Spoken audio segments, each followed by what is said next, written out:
A garden should be a place of life, a space for flowers, fresh air, and sunshine. But what if the soil beneath your feet held something far more sinister? Imagine living next to your quiet elderly neighbors for years, waving at them occasionally, exchanging a polite nod in passing, only to discover that they had been dead all along. Their bodies, hidden mere feet from where you stood, buried in their own backyard. This isn't a horror movie. This is real life. And this is the story of William and Patricia Wycherley, a quiet couple whose lives were brutally stolen by the very people meant to love them the most. But what's even more chilling? Their killers got away with it for 15 years.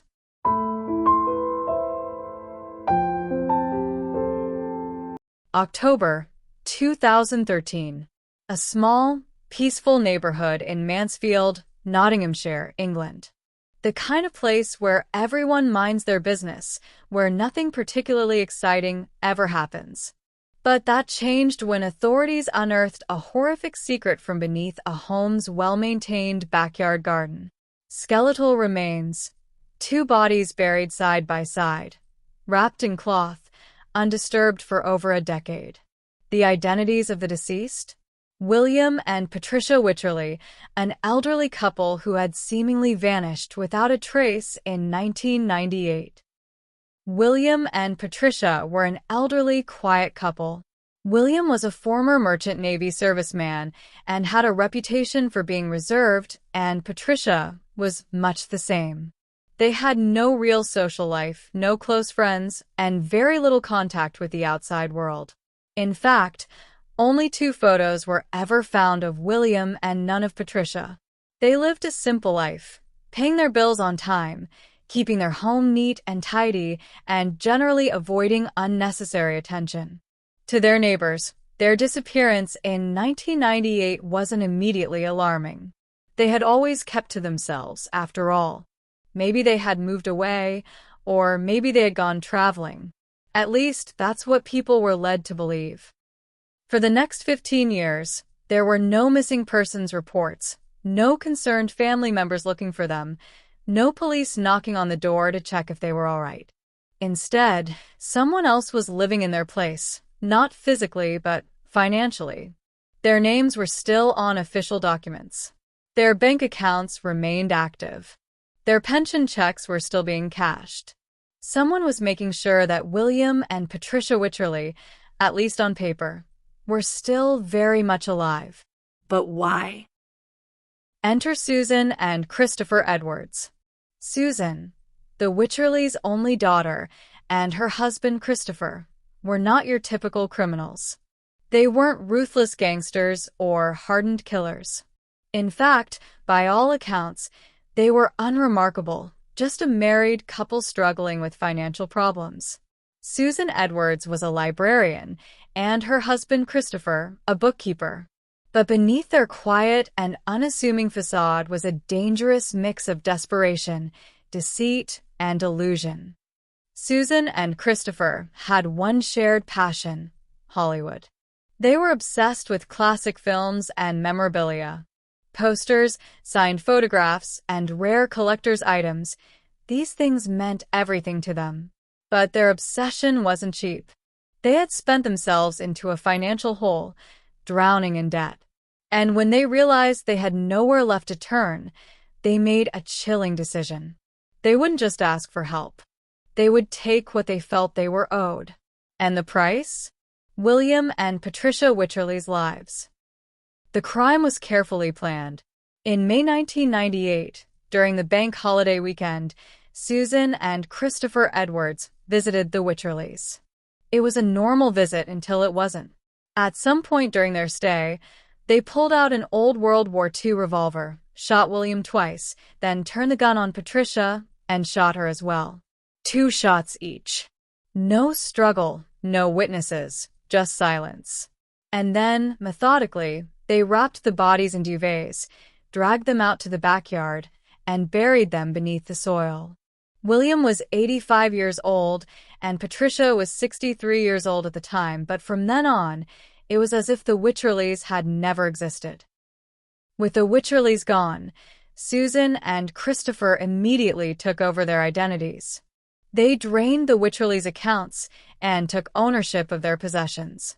They got access to £285,286, most of which went into purchasing Hollywood memorabilia, such as a bank form with Gary Cooper's signature on it, which they bought for £3,000. They also continued cashing out pension checks and benefits, which accrued to almost £250,000 over the years, lying to friends, neighbors, doctors, and financial institutions. They even sent Christmas cards to relatives to maintain the illusion that William and Patricia were still alive, traveling and having a good time. Susan and Christopher would visit the Wycherleys' home every few weeks to mow the lawn and collect the post. Neighbors really didn't think much about it, as the Wycherleys had always kept to themselves. Then, in 2005, the house was sold off. But they continued to spend the stolen money on rare Hollywood collectibles, living in a fantasy world built on lies and murder. And like all lies, this one had an expiration date. In 2012, the Department of Work and Pensions attempted to contact William Wycherley for a face-to-face meeting, believing he was about to turn 100 years old and wanting to assess his needs. They needed to confirm his whereabouts to continue sending him benefits. But there was just one problem. William Wycherley was dead. In fact, he had been dead for almost 15 years. Panicked, Susan and Christopher fled to Lille in France, trying to escape the inevitable. But there in France, their guilt caught up with them. Not because they were kind-hearted, but because they ran out of money. Unable to access any more cash, Christopher eventually broke down and confessed to his stepmother Elizabeth Edwards in his quest to plead for financial assistance.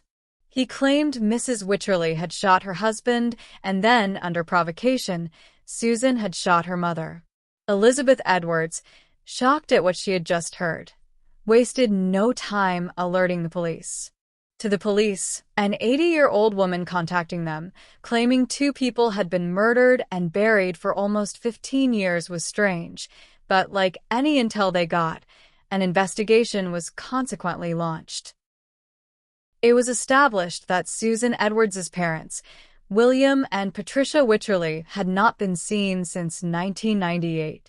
They traced the Wycherleys to their last known location, which was their home in Mansfield, Nottinghamshire. The home still had a neat garden, and a neighbor finally recalled seeing Christopher digging one time. The police decided to dig up the ground in the back garden of the Wycherleys' former home, and within 36 hours, two skeletons were found, one with a bullet still lodged in its spine. This confirmed the story Elizabeth Edwards had told. Police reached out to Elizabeth Edwards and asked her to tell her stepson Christopher to reach out to them, and surprisingly, he did. He told them the same story he had told his stepmother, blaming his wife Susan for the murder of her parents. Police were unable to reach him after that call. But then, in a surprising turn of events, Christopher sent an email after a week, alerting the police of their plans to return back to England. On October 30th, 2013, Susan and Christopher Edwards were arrested as soon as they stepped off the train at St. Pancras railway station. In their possession were just loose change, a change of clothes, and a suitcase of Hollywood memorabilia. Nothing else. They were broke. Their suitcase, filled with trinkets from a bygone era, wasn't just a random collection of keepsakes. It was a symbol of everything they had destroyed. 2 lives taken, and their own lives consumed by a dream that could never be bought, no matter how many stolen pension checks they cashed. In June of 2014, Susan and Christopher Edwards stood trial for the murders of William and Patricia Wycherley at the Nottingham Crown Court. They both denied murder and argued manslaughter, while trying to convince the jury that the killings had been provoked. According to the couple, Patricia Wycherley shot her husband William to death before announcing that she was having an affair with Christopher Edwards, thereby provoking her own daughter Susan to shoot her, but the jury didn't buy that story. Prosecutors and the jury believed that an inheritance left to Susan had been invested in her parents' previous home in London, and Susan had resented her parents for never paying it back.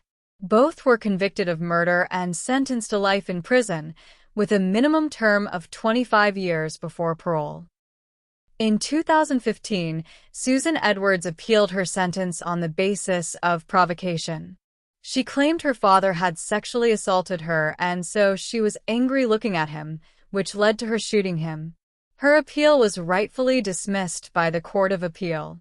Both Susan and Christopher remain in prison, serving their time. 2 lives stolen. 15 years of deception. All for money and a Hollywood fantasy. The Wycherleys may have been buried in silence, but their story will not be forgotten.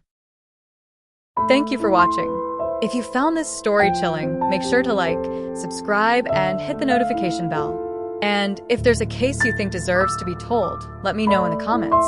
Until next time, stay safe and stay curious.